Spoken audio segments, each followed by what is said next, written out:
Yeah, so I come from an accountancy background, so I'm probably the stage 20 odd years in accountancy. I suppose when I look at it, this whole design thinking, I have a great passion about helping people and making a difference. And I'd seen design thinking at work. It was called out in one of the presentations, and just this whole aspect that is human centered, and you're looking at the end user and how you can help them. It really, really intrigued me. So I know it's very different to the world of accountancy and how the accountancy world, but I just think I've a huge passion in that area, and I'm intrigued about people. Any way I can help people. I love the whole idea. Last year on a course in coaching, and I just thought design thinking on this course would give me a way of bringing that maybe into a work environment. Talking about, making a difference, can you tell us a bit about your project? So as part of this program we undertake a project in semester 2. Tom, can you tell us a bit about the project you decided to undertake and maybe some of the reasons why? Yeah, so I'll be honest, picking a project was difficult at the start. I come from a accountancy background, so I was looking at maybe a financial side of thing, something that I would be, I suppose, familiar with. And then I looked, when I was picking a project, it was about picking something that mattered to me. So I looked across my life, where did I have problems? And that took me into when I was a kid. So we been asked to read in class, and like it was a when I look on it now, it started in primary school. By the time I got to secondary school, it was full blown panic attacks. I used to sit in class, the teacher would ask me to read. I couldn't read the page. It got blurry. You think people are laughing at you. It really impacts your confidence. So picking this project, I wanted to pick something that mattered to me, but something that I could make a difference. And I looked at it that if I could help kids who felt the same as me at school, and really, I suppose, get these kids at a young age where and get them out of the whole anxiety of being put on the spot or the anxiety of performing, get them used to it, and then to that habit that I would have created in primary school into secondary school, because it actually it was something that you called out, Paddy. It actually gets worse over time, because what you do is you will do anything not to be in that situation. So you sit at the back of the class, you put your head down when when teachers been asked to read. So you really start disengaging from class. It takes your enjoyment out of school. Then when you go into the world of work, it's amazing how you create a habit in your mind that is like a pattern. So you're asked to, I don't know, read something out or present something, and you go straight into that pattern. And what I had done personally myself, I joined Toastmasters, and I noticed that having a place where I felt safe to be able to express myself made a difference. And I could see this was something that could really help children in schools. And I suppose this is what took me to picking the project that I picked. And it's very powerful, Tom, because obviously you're drawing on maybe your own experience. You can really feel the passion in what you're saying. So what's the nature of your solution to this problem, Tom? Can you tell us a bit about what you're proposing here and what you've actually started to build out? Yeah, so what I'm looking to do is to get kids, and it's really the most anxious kids in primary school in a classroom environment, that they're taken into a safe environment where they can start learning skills, to be able to feel it's really to feel comfortable when they're speaking in front of a group. So it's like when I called it out, it's oral communication apprehension. So it's how to reduce that. Now, as part of the program, I reached out to different government bodies and I asked, was it something that was there? I was told it wasn't. And thankfully, through the program, there was one lady in particular, she's a Toastmaster and a principal. She's put a program together and it's based on the whole class.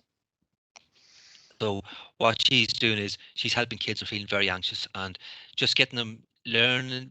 You're learning new skills. You're trying to change the way you think about stuff.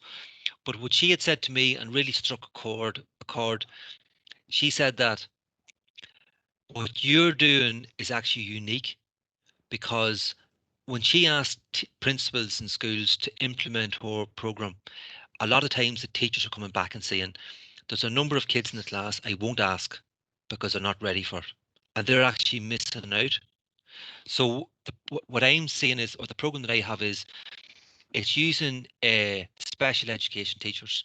They are actually taking the most vulnerable or most anxious kids out of the class into a more safe environment, maybe four, five, six of them in a little group, and they're starting to learn skills to start feeling more comfortable speaking in front of others. Now it starts very there's three parts to it. When I think there's one bit, you're learning skills. So you learn skills speaking and using hand gestures and eye contact. But then there's another piece. Then is the way you think. And like even though personally for me, when you're asked to speak and you do a bad job, it just plays in your mind. It goes over and over and over. So it's changing how you think about speaking. And another bit then is desensitizing. So basically the kids, uh, they're slowly but surely learning skills. Maybe the first time they'll go up. They don't use any words. They just go up and they use their hand gestures of what they're going to do. Another example is they'll watch a video of, say, of a very good public speaker who they think is very good, and then you get them to close their eyes and imagine it's them, and how does it feel like, and you're really building you that change of philosophy, or change of Mm. how they think it's like. But it's but yeah, so and the really the whole outcome of this at the very end, I don't know how many years it's going to take, but it's to actually get this introduced for teachers when they're training to be teachers. So it'll Mm. be in the universities. There's a program there, like that. That's the real end goal. That this whole communication apprehension is basically eradicated from schools. It's basically properly assessed. So at the moment, if a kid is bad at maths or bad at reading, they're helped out to learn words. But nobody is targeting the kids who are feeling anxious for speaking orally. And really, this is the part that I'm trying to, I suppose, improve in kids, improve in the whole education system in general, and bring awareness to it. Yeah. And Tom, and I'm just conscious of time, any Yeah. final thoughts or words that you want to add to what you've already said, which I think will be very valuable to people listening to this? I suppose the one big thing I would take from this course is, okay, you've got the different design thinking tools and ADR and all the different approaches and what you learn, but it's really what you learn outside that. It's sort of it's I'd even say it's made me more resilient. It's made me more reflective in life. It's like when I say that, for example, this whole thing about it's hit me, I suppose, the last couple of weeks from finishing the course, but not taking stuff personally, even thinking more longer term.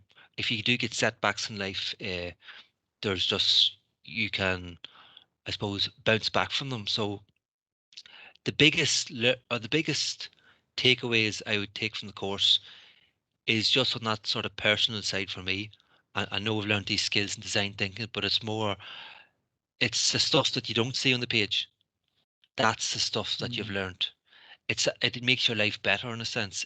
It even gives you a sense of the world is a good place, even from all these different projects people worked on. So yeah, it's just like when I first joined the course and I was looking at all the different aspects of it, these weren't things I would have thought I'd have learned.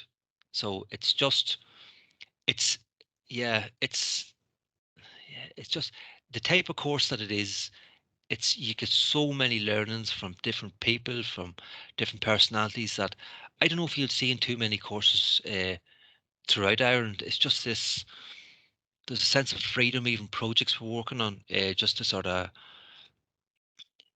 see passion, see ideas, see it's just real innovative stuff. But yeah,